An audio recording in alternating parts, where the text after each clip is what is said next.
العذراء لما بيتأذي عمره ما هيفكر في الانتقام بطرق عدوانية، مع انه في الشر استاذ، بس مبادئه واخلاقه بتمنعه، ومع ذلك هتلاقيه بينتقم بس على طريقته الخاصة اللي كلها ذكاء وهدوء.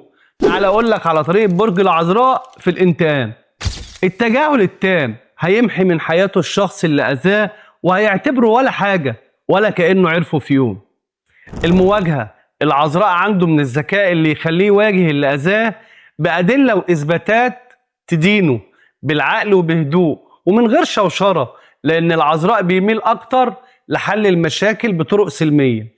النجاة، العذراء هيركز أكتر على حياته وهيحاول يطور ويغير من نفسه وهيدور على النجاح بكل الطرق، لأن العذراء عنده قناعة ومبدأ إن نجاحه أقوى انتقام من كل اللي أذوه.